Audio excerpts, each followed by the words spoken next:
Powered by Dubverse.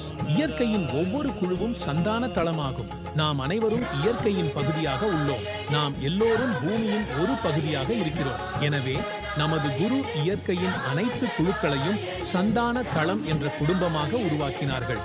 சந்தான தளம் என்பதன் அர்த்தம் அனைவரையும் ஒன்றிணைக்க வேண்டும். என் குரு முதலில் கூறியது போல் காவுரங்க மகாபிரபு மக்களுக்கு யார் சக்திமானம் என்பதை அறிவித்தார்.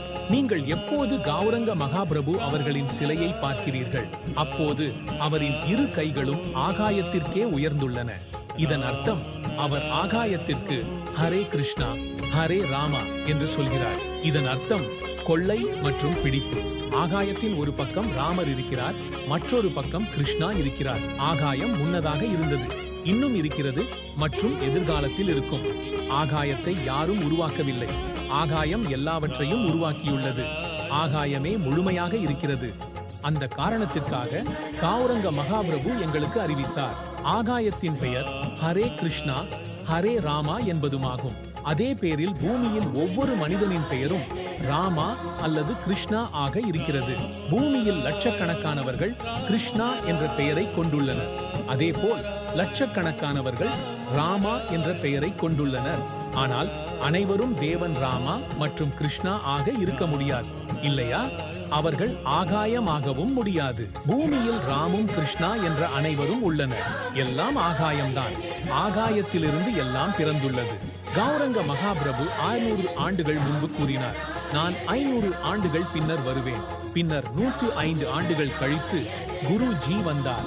இதுவே கௌரங்க மகாபிரபு அவர்களின் மறு விளக்கமாகும். அவர் தனது குடும்பத்தில் பிறந்தார். தனது மாமாவின் வீட்டில் அவர் பிறந்தார்.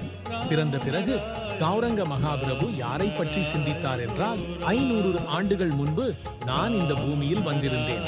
கௌரங்க மகாபிரபு தானே ஹரி. அவர் பலமுறை பிறந்தார். அனைவருக்கும் பலமுறை பிறப்பு ஏற்படும். நமது கடமை நல்ல தர்மத்தை மற்றும் கர்மத்தை பகிர்வது, அனைவருக்கும் சேவை செய்வது. இது நாம் தற்போது செய்யும் ஒன்று. இதற்காகவே நான் குருவின் ஒரு பகுதியாக இருக்கிறேன். குரு மற்றும் உங்கள் அனைவரின் உதவியுடன் நாம் வேதங்களை பிரசாரம் செய்திருக்கிறோம். அறிவை பகிர்ந்தால் அது குறையாது. எல்லாருக்கும் அறிவு கிடைக்கும். அனைவருமாக இருப்பார்கள். அவர்கள் தங்கள் உடலில் நான் கடவுளாக பிறந்தேன், ஆனால் இப்போது நான் பேயாக மாறிவிட்டேன் என சிந்திப்பார்கள். நாம் எவரையும் உண்மையால் நினைவில் கொண்டு அழைத்தால் அவர் வருகிறார்கள். மேலும் 500 ஆண்டுகள் முன்பு இந்த பூமி, மண் அனைத்தும் முன்னதாக இருந்தது. இங்கு உள்ள மக்கள் முன்பு போன்று இல்லை. அவர்களை புரிய வைக்க மற்றும் எழுப்புவது மிகவும் கடினம். மக்கள் பூமியில் தவறான செயல்களில் ஈடுபட்டுள்ளனர். யாரும் சரியான செயல்களை செய்யவில்லை. இதனை பார்த்து கௌரங்க மகாபிரபு உடல்களை விட்டு போய்விட்டார்.